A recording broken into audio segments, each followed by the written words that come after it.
আসসালামু আলাইকুম। Study time এসটিতে তোমাদের সবাইকে স্বাগতম। আজকে আলোচনা করব টেন্স সম্পর্কে, অর্থাৎ ক্রিয়ার কাল। এটা হচ্ছে পার্ট 1। আমরা জানি সাধারণত টেন্স হচ্ছে 3 প্রকার। একটা হচ্ছে প্রেজেন্ট টেন্স, যেটাকে বলা হয় বর্তমান কাল। আরেকটা হচ্ছে পাস্ট টেন্স, যেটাকে বলা হয় অতীতকাল।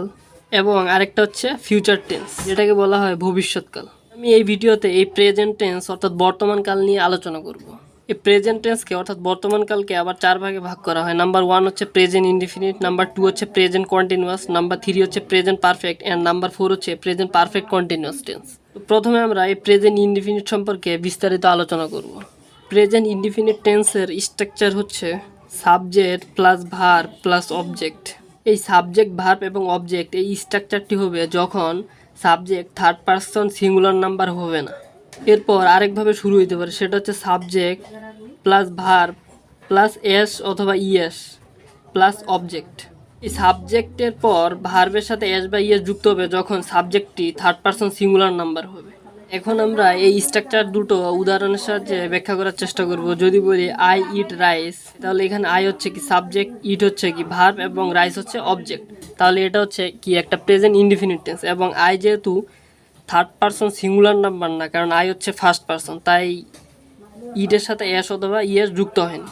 কিন্তু যদি বলি হি ইটস রাইস, এখানে সাবজেক্ট ভার্ব অবজেক্ট, ভার্বের সাথে কি এস যুক্ত হয়েছে ইটের সাথে, কারণ হি হচ্ছে কি third person singular number.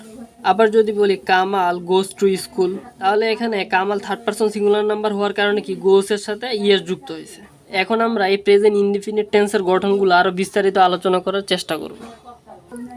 Present indefinite টেন্সের কয়েকটি গুরুত্বপূর্ণ বৈশিষ্ট্য হচ্ছে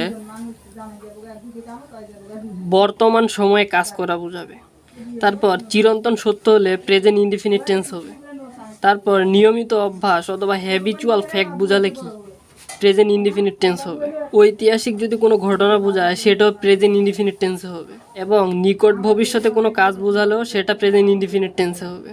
এখন এক্সাম্পলের সাহায্যে উদাহরণগুলো ব্যাখ্যা করার চেষ্টা করব। বর্তমান সময়ের কাজ, যেমন আমি যদি বলি আই রিড নিউজ পেপার, অর্থাৎ আমি সংবাদপত্র পড়তেছি, তাহলে এখানে কি সাবজেক্ট ভার্ব অবজেক্ট, এটা কি বর্তমান সময়ে কাজ করা বোঝাইছে। চিরন্তন সত্যের কথা যদি বলি the earth moves in the sun, অর্থাৎ কি পৃথিবী সূর্যের চারদিকে ঘুরে, এটা হচ্ছে চিরন্তন সত্য, তাই এটা হচ্ছে প্রেজেন্ট ইনডিফিনিট টেন্স। আবার যদি বলি আইস ফ্লাডস অন ওয়াটার, অর্থাৎ বরফ পানিতে ভাসে, তাহলে এটাও কি চিরন্তন সত্য, তাই এটা প্রেজেন্ট ইনডিফিনিট। চিরন্তন সত্য যতগুলো বাক্য রয়েছে সবগুলাই কি প্রেজেন্ট ইনডিফিনিট টেন্স হবে, এগুলো কখনো পাস্ট অথবা ফিউচার টেন্সে হবে না, কারণ পৃথিবী সূর্যের চারদিকে ঘুরে। আমরা যদি বলি the earth moved in the sun, অর্থাৎ এটাকে যদি পাস্ট করি, যে তাহলে এর অর্থ দাঁড়াবে যে পৃথিবী সূর্যের চারদিকে ঘুরেছিল, কিন্তু এখন কি ঘুরে না? অবশ্যই ঘুরে। তাহলে এটা কি অতীতকালে কখনো সম্ভব নয়। আবার যদি বলি পৃথিবী সূর্যের চারদিকে ঘুরবে, এটাও কিন্তু সম্ভব না, তাই এটা কখনো কি ভবিষ্যৎকাল হবে না। আবার যদি বলি আইস ফ্লাডস অন ওয়াটার, এটাকে যদি আমরা অতীতকাল করি, যে বরফ পানিতে ভেসেছিল, বরফ আগে ভেসেছিল, এখন কি ভাসে না? অবশ্যই ভাসে। বা বরফ পানিতে ভাসবে, এটাও কিন্তু কখনো সম্ভব না।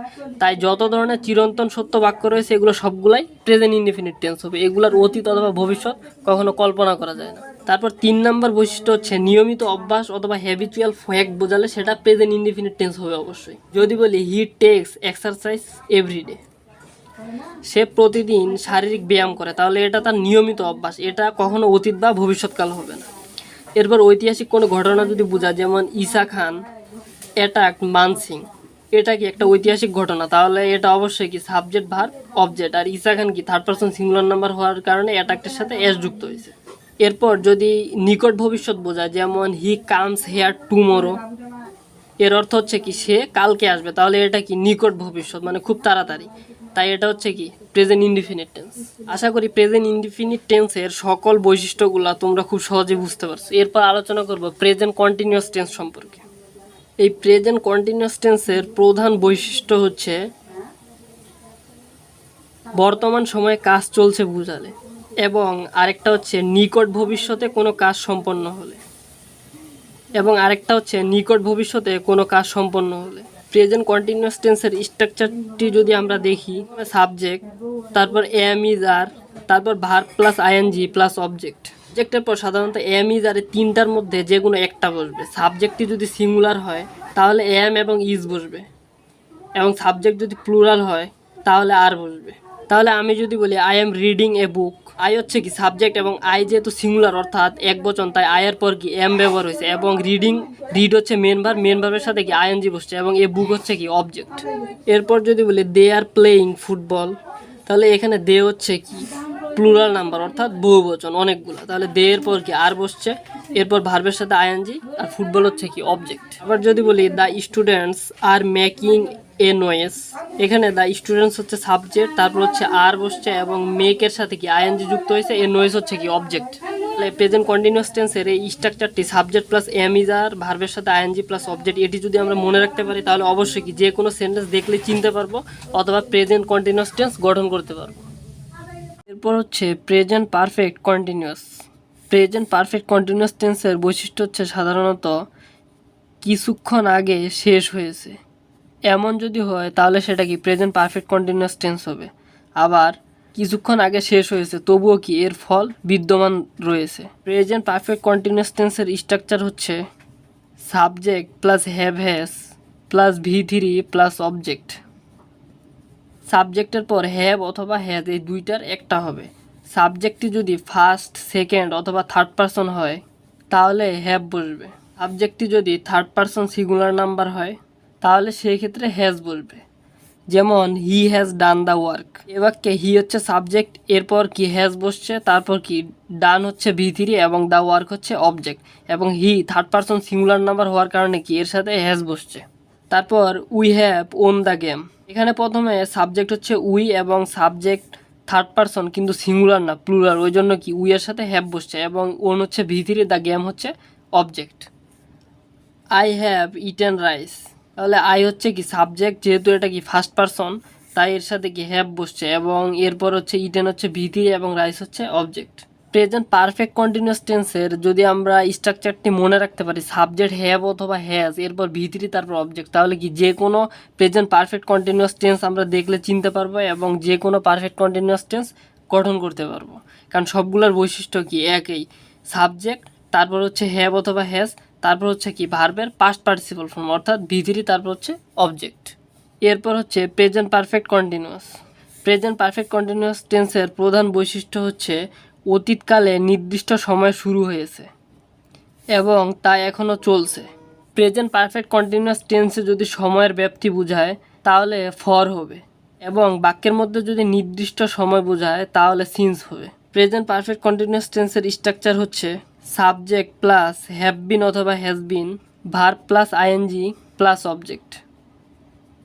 প্রেজেন্ট পারফেক্ট কন্টিনিউয়াস টেন্সে আমরা দেখছিলাম সাবজেক্ট যদি ফার্স্ট, সেকেন্ড এবং থার্ড পারসন হয় তাহলে কি হ্যাভ বসেছিল এবং যদি থার্ড পারসন সিঙ্গুলার নাম্বার হয় শুধু তাহলে হ্যাজ বসবে।